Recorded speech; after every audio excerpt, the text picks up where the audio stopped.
District 2, we also had some snow plowing issues. They made single lanes on a lot of the streets in my area, and it was real hard when you have two cars going opposite directions to. Well, when you see this, call me so that I can instruct.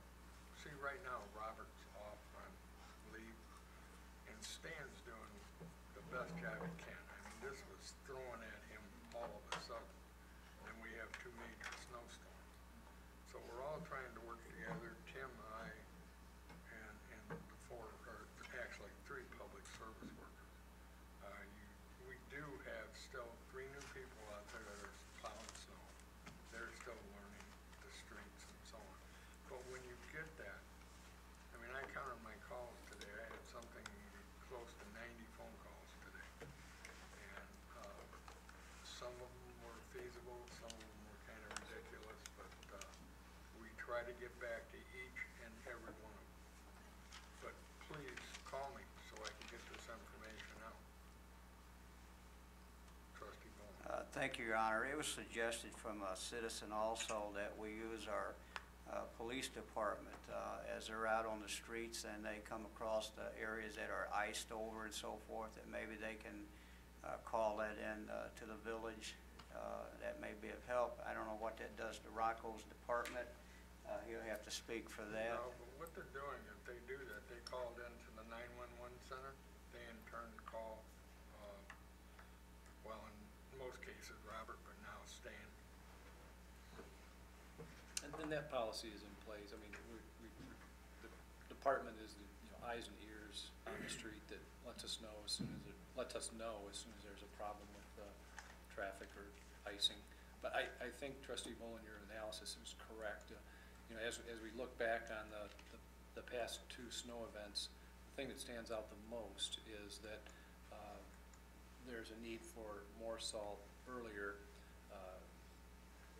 However, we had many comments from many different people, including the individuals that worked for municipal maintenance in the past, and a lot of residents saying that too much salt was applied, during municipal maintenance's operations in years past. That they really got excessive with the salt, and the village spent a lot of money on salt. We had a horrendous salt budget, so we were trying methods to salt where needed, when it was needed, more appropriately, and we may need to go back to an all-village salt at the beginning of the snowstorm. The past 2 events, we have been on the streets with the plows down at the initial 2 inches of snow. The change there was that when the snow began, we were salting only the mains and selected intersections. So I think that's where we're seeing the difference. And the eventual, I guess, fluffing up of the road when it was getting warmer out, and then, the packed down snow that was getting loosened up would expand back up to 2 and 3 inches, and it looked like it hadn't even been plowed.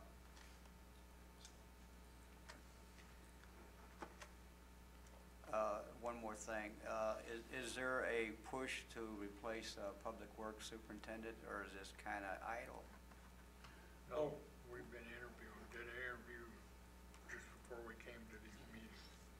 We've been actively interviewing, and in fact, I suggested if it's the pleasure of the board, a brief closed session to discuss the credentials of some of the candidates, and if the attorney is ready with the citation to take us into closed session, I was going to suggest that we spend a little time there discussing the candidates.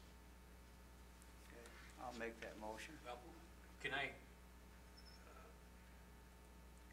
We have a citizen who wants to address the board tonight. Yes. Under comments. Can we go into the closed session after that to talk about? Certainly we can. Okay. Please step to the podium and state your name and address. Thank you. Gene Gruchowski, 1510 Roosevelt Road. I'm not used to public speaking, so if you don't mind, I'll read this. I want to stay on point. On December 19th, 2011, I stood at this podium and spoke to you about Roosevelt Road. I tried to convince you that the residents living on the east end and the residents living towards the center of the road deserve the same protection from the speeders that have been given the same protection that you have given the speeders, the residents living on the west end of the road. I told you that the speed inhibitors installed at the intersections of Nelson and Roosevelt and Scott and Roosevelt did not reduce the traffic speed as did the one at Elm and Roosevelt. I did not receive any questions or comments from this council. I did, however, receive blank petition forms. I don't need to give you petitions to make you aware of the problem. The fact is, you already are aware of the problem. The reconstruction of Roosevelt Road did not just happen. Studies were made, and the architects of the road determined that the road needed 3 elevations, and they were to be spaced out, one at Elm, one at Scott, and one at Nelson.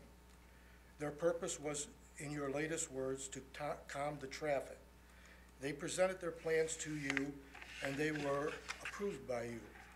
I have heard these elevations referred to as speed bumps, speed tables, speed inhibitors, and bump outs.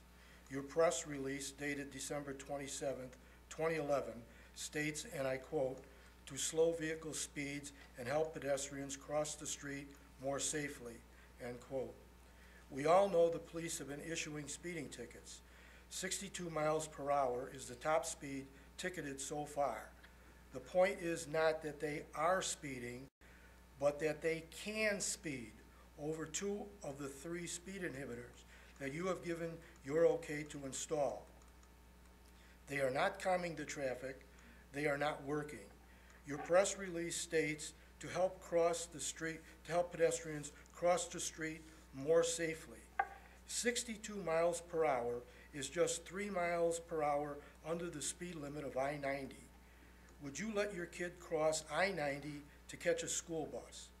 Again, it is not that they are speeding, it's that they can speed over 2 of the 3 traffic calmers you have given your okay to install.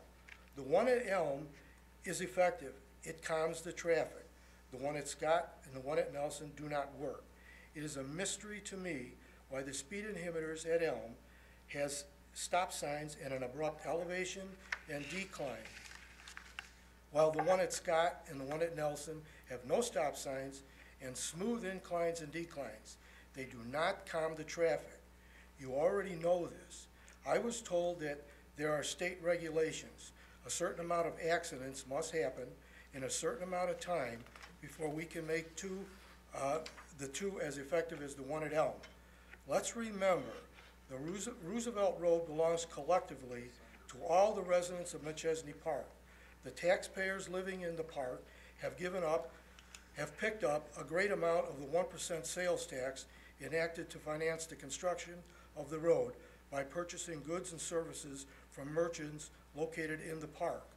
Let's remember that the residents of Roosevelt Road are paying around $300,000 to the Water Reclamation Department over the next 10 years. We, the taxpayers, should have some say about the safety of our road. I don't need petitions to make you aware of the problem. You are aware of the problem. Some of my neighbors have told me that you aren't going to do anything about the problem. They say you just don't give a damn. I think they're wrong.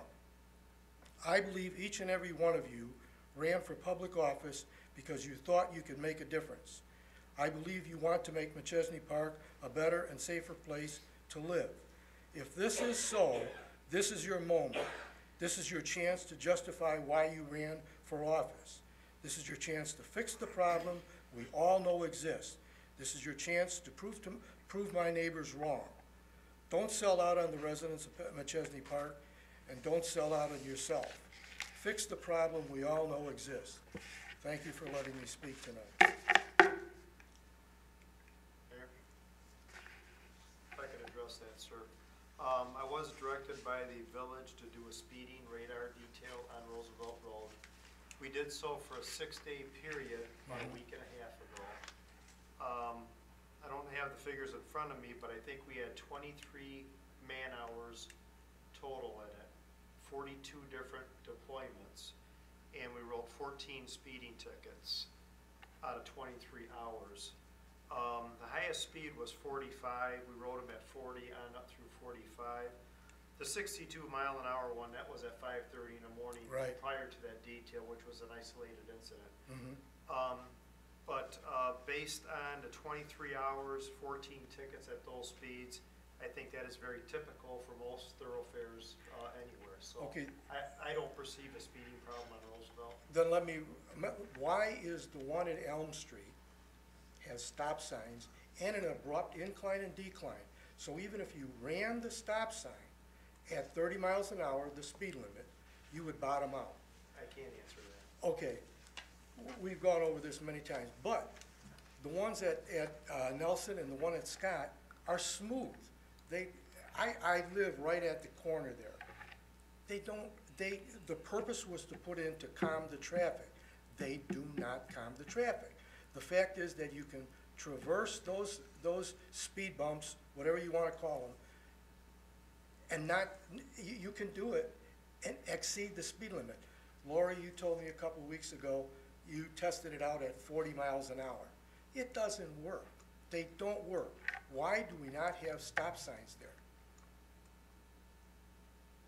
I could only address the issue of the speeding, and I don't perceive a speeding problem, so. Okay, well, 62 miles an hour over on a 30-mile-an-hour speed limit where there are speed bumps and you don't damage your car going 62 miles an hour. They don't work. Thank you. Any questions of this gentleman? Okay, next we are going into executive session, so I'd like to ask everybody to leave. Oh, I'll make a motion to go into executive session. Thank you, Your Honor. I'll make a motion, we go into executive session to discuss Public Works Superintendent. We're going into executive session, if I might suggest language to the motion. Yes. Under Section 2 of the Open Meetings Act, C1, regarding appointment of specific employees. Do I hear a second? Second. Motion made, motion seconded. You take the roll. All in favor, say aye. Aye. Opposed? We're now in executive session. Tim, who do you want to adjourn?